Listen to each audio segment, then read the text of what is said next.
மறைவிடை. மறைவிடை அப்படின்னா மறுத்து கூறும் விடை. ஒரு வினா ஒரு ஆர்டர் பண்ணுறப்போ இந்த வேலையை பண்ண அந்த மாதிரி ஆர்டர் பண்ணுறப்போ பண்ண மாட்டேன் அப்படின்னு எதிர்மறையாக மறுத்து கூறுறது தான் மறைவிடை. உருவது கூறல் விடை. வினாவிற்கு விடையாக இனிமேல் நேர்வதை கூறல். அதாவது எதிர்காலத்தில் நடக்கிற மாதிரி இருக்கிறத சொல்லி விடையாக சொல்கிறது தான் உருவது கூறல் விடை. சுட்டு விடைனா என்னென்னா, ஒருத்தர் கோயிலுக்கு எப்படி போகணும் அப்படிங்கிறப்போ கையை வச்சு சுட்டி காட்டி சுட்டி கூறுறது தான் சுட்டு விடை. இங்கே சுட்டு விடை மட்டும் பொருந்தலை. ஏவல் விடை. மாட்டேன் என்று மறுப்பதை ஏவுதலாக கூறும் விடை ஏவல் விடை. எடுத்துக்காட்டுக்கு பார்த்தீங்கன்னா, கடைக்கு போவாயா அப்படின்னு அக்கா கேட்குறதுக்கு நீயே போ அப்படின்னு தம்பி சொல்கிறது தான் ஏவல் விடை. எவ்வகை வாக்கியம் என கண்டெழுதுக. உரை கவிதாவால் படிக்கப்பட்டது. செயற்பாட்டு வினைத்தொடர். பட்டது அப்படின்னு முடிஞ்சு வந்தாலே அது செயற்பாட்டு வினைத்தொடராக தான் மேக்சிமம் இருக்கும். கவிதா உரையை படித்தாள் அப்படின்னா அது செய்வினை. ஐங்கிற உரையை ஐங்கிற இரண்டாம் வேற்றுமை வந்திருக்கு, அது செய்வினை. உரை கவிதாவால் படிக்கப்பட்டது அப்படிங்கிறது செயற்பாட்டு வினைத்தொடர். இங்கிலீஷில் ஆக்டிவ் வாய்ஸ் பேசிவ் வாய்ஸ் படிக்கிற மாதிரி சப்ஜெக்ட் ஆப்ஜெக்டை சேஞ்ச் பண்ணி வெர்பை கரெக்டான ஃபார்மில் எழுதணும். சரியா? அடுத்து இங்கே சப்ஜெக்ட் கவிதா, ஆப்ஜெக்ட் உரை, படிக்கப்பட்டது அப்படிங்கிறது வெர்பு. அதெல்லாம் சேஞ்சாக கவிதா உரையை படித்தாள் அப்படிங்கிறத உரை கவிதாவால் படிக்கப்பட்டது அப்படின்னு மாற்றி எழுதுகிறாங்க செயற்பாட்டு வினை தொடரில். செய்வினையில் எப்படி வரும்னா கவிதா உரையை படித்தாள் அப்படின்னு வரும். சொற்களை சரியாக இணைத்து புதிய சொல் உருவாக்குக. புளியங்கன்று அப்படிங்கிறது தான் கரெக்டானது. வாழைக்கு வாழை குருத்துன்னு வரும். தென்னைக்கு தென்னம்பிள்ளை அப்படின்னு வரும். அவ்வளோதான். அடுத்து குறிநடில் மாற்றம் பொருள் வேறுபாடு தருக. சிறு சீரு. சிறுனா சிறுமை, சீருனா பாய்தல். சரியான அகரவரிசை இது. உழவு ஏர் மண் மாடு. ஃபஸ்ட்டு இது உயிரெழுத்துக்கள் ஸ்டார்ட் ஆகிருக்கு. ஊழல் ஸ்டார்ட் ஆகிருக்கு. அப்புறம் ஏல வருது. அதுக்கப்புறம் தானே ஏ வரும். அது மாதிரி கரெக்டாக வந்திருக்கு. மண் மாடு. மா சின்னது குறில், அது ஃபஸ்ட்டு. மா ரெண்டாவது நெடில். இதுக்கப்புறம் கரெக்டாக வந்திருக்கு. இதுதான் சரியான அகரவரிசை. உழவு ஏர் மண் மாடு. தொகையின் வகை எது? பெரிய மீசை சிரித்தார். இது அன்மொழி தொகை. ஏன்னா பெரிய மீசை சிரித்தார் அப்படிங்கிறது பெரிய இசையுடைய ஒரு ஆளை குறிக்குது. அப்படி குறிக்கும்போது அது அன்மொழி தொகை அப்படின்னு அன்மொழி தொகை வகையை சாரும். அடுத்து உயிரெழுத்துக்கள் 12 கழுத்தை இடமாக கொண்டு பிறக்கின்றன அப்படிங்கிறது சரியானது. உயிரெழுத்துக்கள் 12 எங்கிருந்து பிறக்குது? கருத்திலிருந்து பிறக்குது. அடுத்து சொல் பொருள் பொறுத்துக.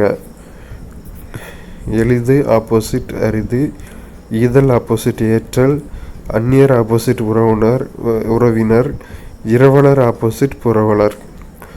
அடுத்து பொருந்தா இணை எது? சர்வர் உளவி அப்படிங்கிறது மட்டும் பொருந்தா இணை. மற்றதெல்லாம் பொருந்தக்கூடிய இணைகள். கிராப் செதுக்கி, கர்சர் ஏவி, ஃபோல்டர் உரை. எதிர்ச்சொல் தருக. எல் இரவு. எல்னா பகல், அதுக்கு ஆப்போசிட் இரவு. அடுத்து பொருந்தா சொல்லை கண்டறிக.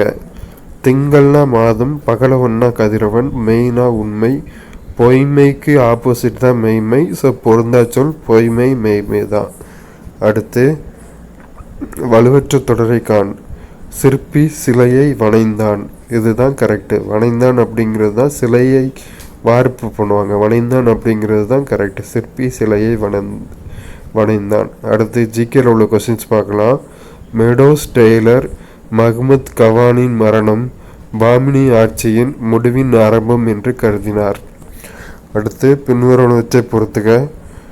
காரோ அஸ்ஸாம். கூகி மிசோராம். தோடர் தமிழ்நாடு. தோடர் பழங்குடியினர் தமிழ்நாட்டில் தான் இருக்காங்க. மிரி அருணாச்சல பிரதேசம். எந்தெந்த பழங்குடியினர் எந்தெந்த மாநிலத்தில் இருக்காங்க அப்படிங்கிறத குறிக்குது. அடுத்து சரியான பொருத்தங்களை தேர்ந்தெடுக்கவும். வேதாந்திகள் பிரம்மா அப்படிங்கிறது சரியாக பொருந்திருக்கு. மீமாம்சகர் கர்மா அப்படிங்கிறதும் சரியாக பொருந்திருக்கு. 1 மற்றும் 4 சரியானவை, 2, 3 தவறு. அடுத்து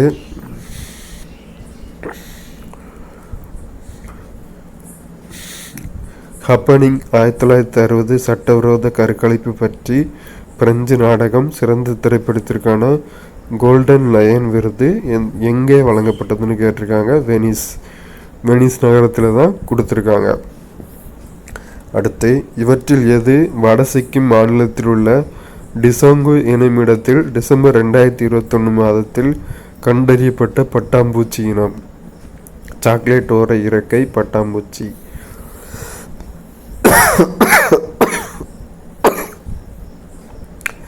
கில்கிட் மலைக்குடைவு பின்வரும் நதிகளில் எவற்றின் செயல்களால் உருவாக்கப்பட்டது? சிந்து நதியோட செயலால் தான் கில்கிட் மலைக்குடைவு உருவாகிருக்கு.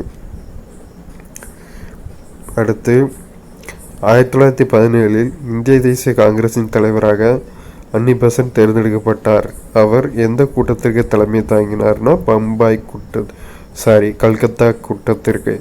1917 இந்திய தேசிய காங்கிரஸ் மாநாடு கல்கத்தாவில் நடக்கு. அப்போ தலைவராக இருந்தவர் அன்னி பெசன்ட் அம்மையார். முதல் பெண் காங்கிரஸ் மாநாட்டு தலைவர் அன்னி பெசன்ட் அம்மையார். அடுத்து உடல் உறுப்பு தானத்தில் முதன்மையான மாநிலமாக இருப்பது தமிழ்நாடு. அன்னி பெசன்ட் அம்மையார் முதல் பெண். முதல் இந்திய பெண் சரோஜினி நாயுடு. இரண்டாவது பெண் சரோஜினி நாயுடு. முதல் இந்திய பெண் சரோஜினி நாயுடு. சரியா? அடுத்து உடல் உறுப்பு தானத்தில் முதன்மையான மாநிலமாக இருப்பது தமிழ்நாடு. நீதி கூட்டாட்சி என்பதன் மிக முக்கியமான அம்சம் என்பது இதன் சிக்கனத்திறனை நடைமுறைக்கு கொண்டு வருவதாகும். 15வது நிதி ஆணையத்தின் தலைவர் NK சிங். ஜாலியன் வாலாபாக் படுகொலை நடந்த ஆண்டு 13 ஏப்ரல் 1919. 1919 தான் கருப்பு சட்டம் ஏற்றுவாங்க. அதை எதிர்த்து ஜாலியன் வாலாபாக் படுகொலை 13 ஏப்ரல் 1919 வரும்.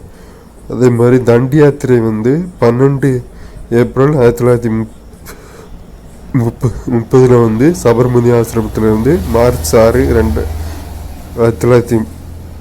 1930 தண்டி போய் சேர்ந்துருப்பாங்க. இந்த டேட்டை கனெக்ட் பண்ணி வச்சுக்குவாங்க. அங்கே ஏப்ரல் 12, இங்கே ஏப்ரல் 13 ஜாலியன் வாலாபாக் படுகொலை.